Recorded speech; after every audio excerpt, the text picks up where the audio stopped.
And now, Suspense.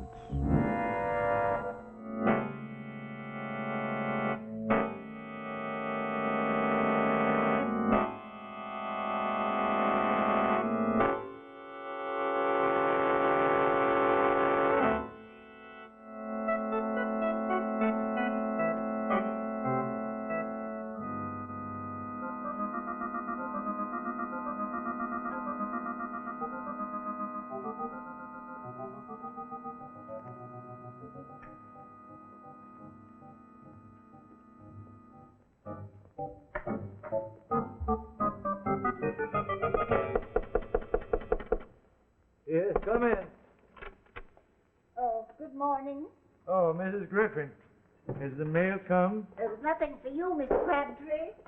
No. Well, I suppose the rest of these applications will be just so much chaff in the wind, too. Well, that's what I came in about. I was wondering if we could have a little talk. Yeah, I know. The rent, eh? It's more serious than that. Eh? I've decided I need the apartment, Mr. Crabtree, so please take this as 2 weeks' notice. Mrs. Griffin, this is my home. I've lived here for 15 years. The last year and a half practically rent-free. Yes, but you understand that you'll get it all eventually as soon as I get a job. You've been promising that for months. I can't gamble on it any longer. Yes, well, I don't know what further to suggest. You know that I have to meet my daughter's sanitarium expenses every month. They've got to be paid. My bank account is zero. I've borrowed to the limit on my insurance. And I've lost everything. I've nothing more to pawn. Well, then it's high time you cut your coat according to your cloth. I do. I deny myself everything. I walk everywhere. I don't even smoke anymore. Oh, trivial expenses, Mr. Crabtree. There's one major item you could cut down on. You could bring your daughter Anne home from that expensive sanitarium. There are state institutions that take care of mental cases for nothing. Never. I'll never send her to one of those places. She would die. I know she would. The doctor told me that only expert care and understanding treatment would pull her through. Well, you can't pay for those things any longer with your rent money. I don't want to behave like a dragon. We'll make it 4 weeks' notice if that will help, Annie. But in 2 weeks I shall have to show the apartment to prospective tenants.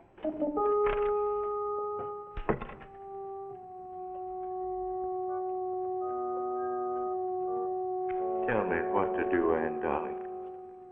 I'm at my wit's end. I'd willingly kill myself, but what good would that do now? No more insurance. What would become of you? Mr. Crabtree, this young lady's come to see you about an advertisement you answered. Oh, yes, of course. Well, come in, Miss... My name is unimportant. Oh. I'm merely a spokesman in this matter. And it's highly confidential. Oh, would you mind... Oh, well, I was just going. Yes, come in. Now, Mr. Crabtree, about your application. Oh, which one? You see, I've answered so many. This. Oh? Man wanted for hard work at moderate pay. Sober, honest, industrious. Former accountant, aged 55 to 60. Write details, send references, box 111, general delivery, New York. Yes, I answered this a month ago. I'd given up hope of hearing. It took a month to investigate you. Well, you must be thorough. My employer leaves nothing to chance. Oh. Tell me, Mr. Crabtree, do you feel qualified to operate your own establishment? My own establishment? Well, I don't want to misrepresent my previous experience. You see, I've always been in a position of employee. For the last 20 years, I've been... Yes, we know the biographical details. Oh. Well, this particular job is a simple matter of regular confidential reports to be sent through the mail. You would have your own office and no supervision. What kind of confidential reports? On various important corporations. It would be a matter of covering references to them in the financial journals. Well, to what address do I mail these? Well, the box number you already have, of course. Yes, of course. Your hours would be 9 to 5, 6 days a week, with an hour off for lunch. Oh. Oh, might I ask about my salary? I'm empowered to offer you $100 a week. Oh. Do you mind if I sit down? Now, this is the address of the office. Eh? Room 1202, 581, East 42nd Street. One of these keys is for the door, one for the desk, and the other for a filing cabinet. You will report tomorrow at 9 a.m. sharp. Mr. Crabtree, am I to gather from your attitude that you're dissatisfied with this offer? Oh, no. No, I accept with profound gratitude. We thought you would. Any questions? Well, yes. Who is my employer? It's necessary for him to remain anonymous, even to you. Moreover, the nature of your work is not to be discussed with anyone whatsoever. Oh, well, I understand. I mean, you may tell him, please, that I'll follow his instructions to the letter. Good. Yes. Now, as to your salary, it will reach you the end of every week through the mail, in cash. Yes. Goodbye, Hi. and good luck, Mr. Crabtree.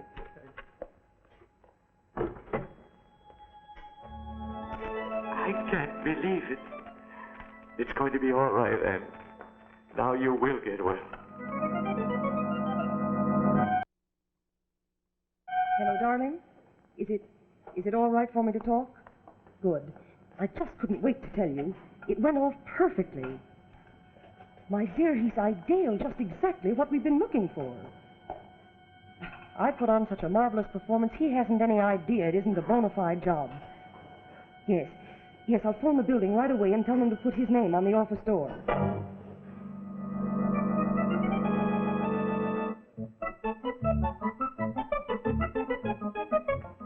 Well, managing director. I never thought I'd live to see that. Oh, my. Not exactly palatial. However, as Shakespeare said, a poor thing, but mine own.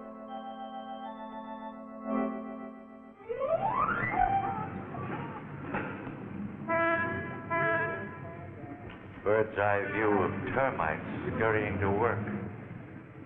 Yeah, this makes me dizzy. Besides, it's very cold.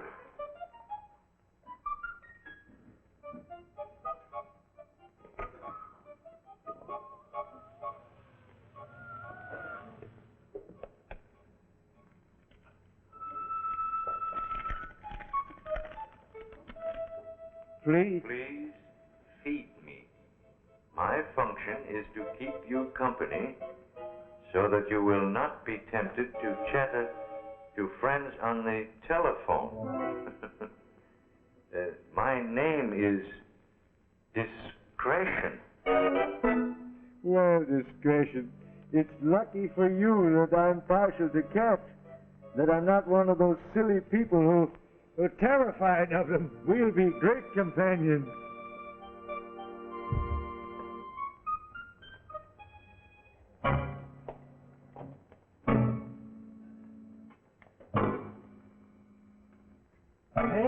Nailed to the floor. That's odd. Here. Hello. Mr. Crabtree, your employer's secretary speaking. Oh, yes. We wanted to check on your arrival. Is everything clear as to your duties? Oh, yes, perfectly. I'm very comfortable.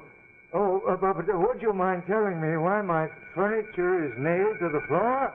No, Mr. Crabtree. That is one thing I cannot tell you. Oh, well, we put our foot into it that time, Kitty. Well, Discretion, I suppose you don't realize that this is a red-letter day in history. January the 10th, Chester Crabtree, accountant.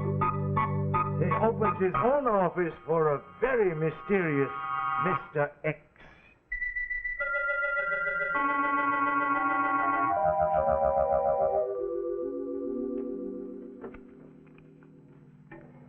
Well, listen to this, Pussy. Some optimistic person wants me to contribute to a fund for the revival of the 18th Amendment. Yes, come in. Mr. Crabtree, I give you one guess as to who I am. Oh, could you be my employer, sir? I always think of you as Mr. X. You may continue to call me that. Oh, thank you. Well, I'm very proud to make your acquaintance, sir, at long last. Won't you take my chair, sir? I'm afraid it's the only one. And it's not through an oversight, Mr. Crabtree, that it is the only one. Oh. It's malice aforethought. A small detail in an elaborate plan, but I'll explain all that in its turn. Yes. I find it very stuffy in here. Oh. Open the window, will you? Yes, sir. From the bottom. And wide. That's better. I think we should always fill our lungs with fresh air when we can, Mr. Crabtree. They can so easily cease to function. Yes, sir. Well, Mr. Crabtree, I believe in coming to the point without preamble. You are content with your job and your salary? Oh, yes, sir.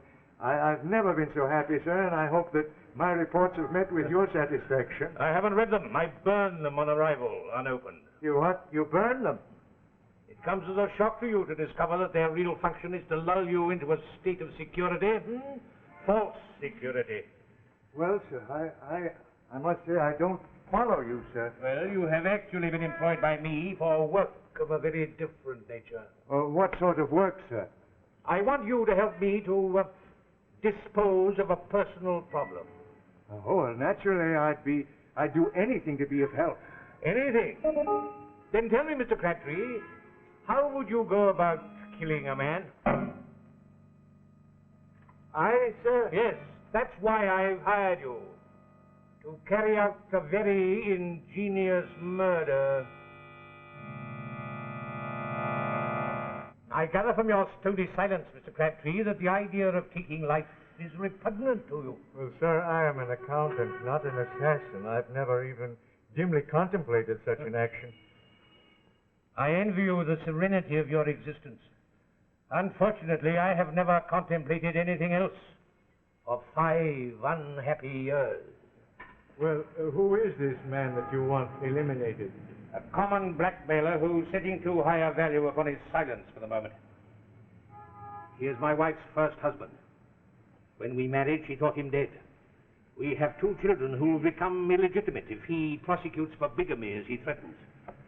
I occupy a public position of great trust. Such a scandal would ruin us. It must not be allowed to happen.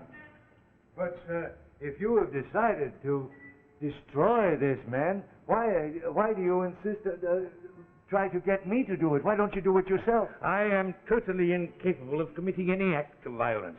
Why, if a fly should land in the palm of that hand, I lack the force to crush the life out of it. Yes, but why not hire someone outside the social boundaries, someone who would do anything for money, a gangster? And exchange one blackmailer for another?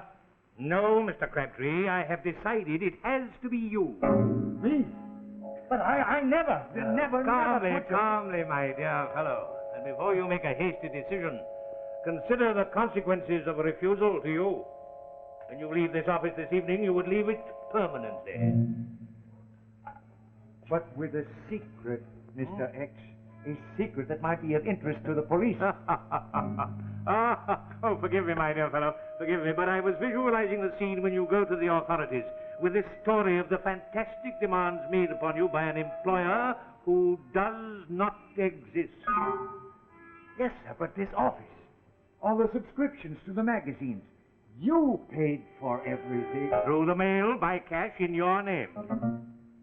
But then you inserted the advertisement in the newspaper. Anonymously.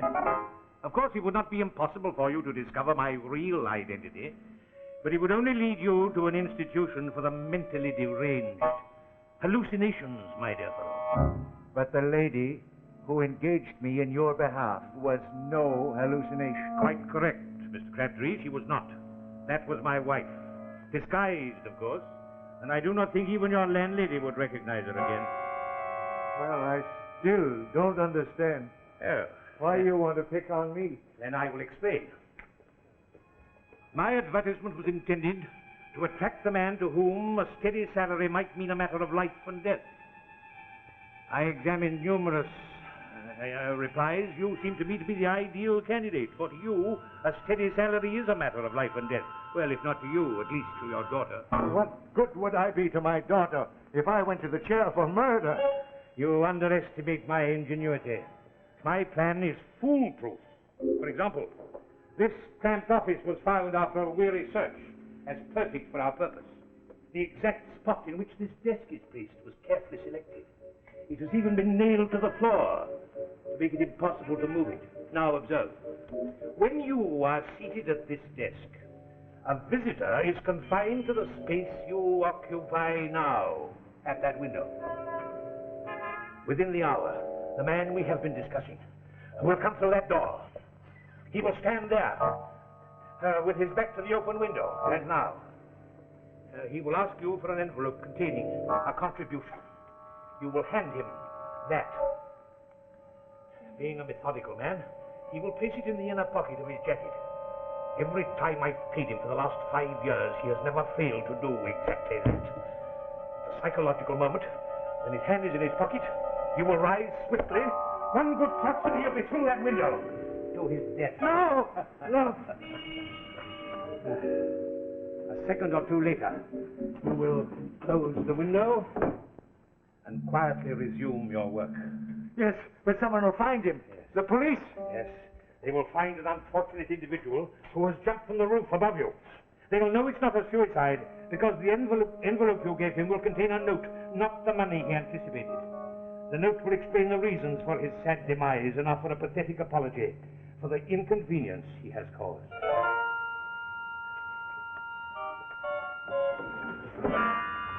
Now, Mr. Crabtree, if I am never blackmailed again, I shall know that you have carried out your function as my employee. You will become one of my confidential supporters, and you will retire at the age of 65 with a generous pension for life.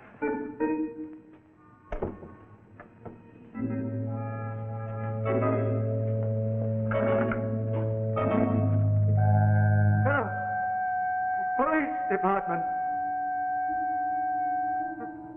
Why don't you bring your daughter Anne home from that expensive sanitarium? There are state institutions that take care of mental cases for nothing. In 2 weeks, I shall have to show the apartment to prospective tenants. Mr. Crabtree, I am empowered to offer you $100. $100.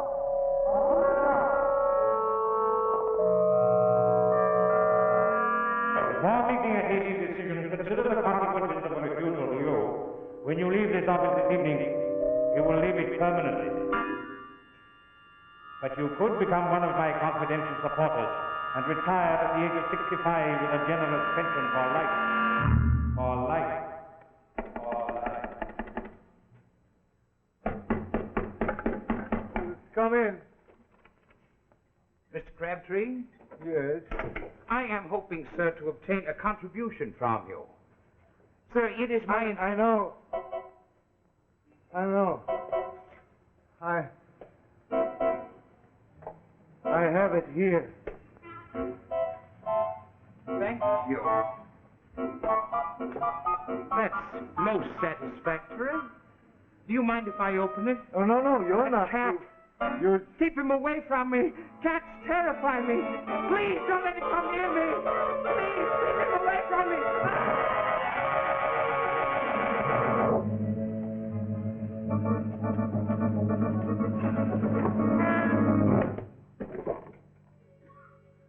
I never touched him. I didn't have to do it after all. You saved me. I've got to get out of here.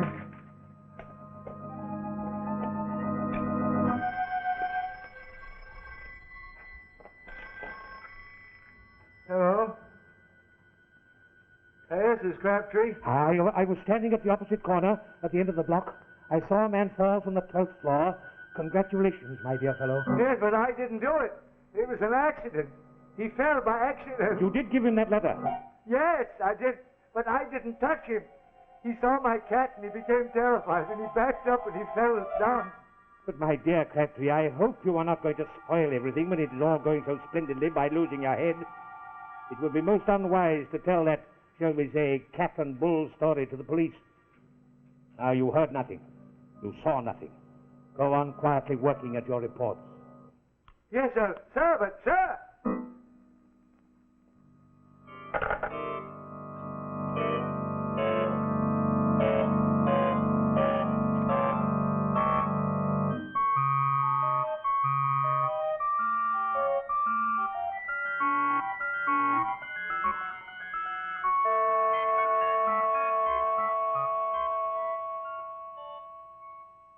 Well, this is the last one. Chester Crabtree. Maybe he can tell us something. Come in. Hope we're not interrupting, sir, but there's been an accident. Oh? About an hour ago, a man fell from this building and was killed. We want to ask you a few questions. By all means, do. This your office? Yes.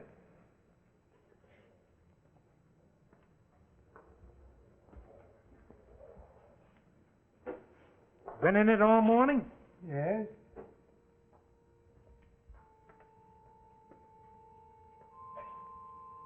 That door open any time? No, I always have the door closed when I work. Then you wouldn't be in a position to see anyone going up the stairs across the hall. No, I wouldn't. You say you've been sitting at that desk all morning, huh? Yes. Yes, I don't believe I've left the chair. Then you wouldn't be in a position to see anything happening outside the window. No, indeed. You hear anything? Anything out of the ordinary? Out of the ordinary? Yeah, someone yelling. Anything like that. Oh, yes, now that you mention it, I believe I did hear someone scream, though they were startled. Let's see. Well, that ties it up. The guy jumped from the roof, all right. Second he did it, he changed his mind. Clear case of suicide, note and everything. Sorry to trouble you, Mr. Crabtree, but we have to get all the facts we can. Yes, but just one moment. Oh, one thing. Who was this person? Oh, some reformer. He'd been going through the building trying to solicit contributions to revive the 18th Amendment. Oh. Well, it takes all kinds to make a world. Goodbye, Mr. Crabtree. Goodbye. Goodbye.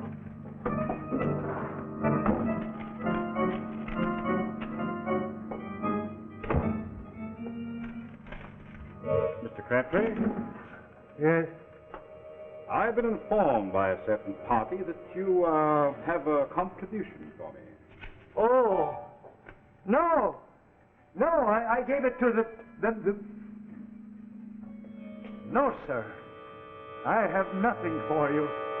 And I suggest that you go to the man you are now blackmailing and tell him that his perfect plan for murdering you has gone astray, sir.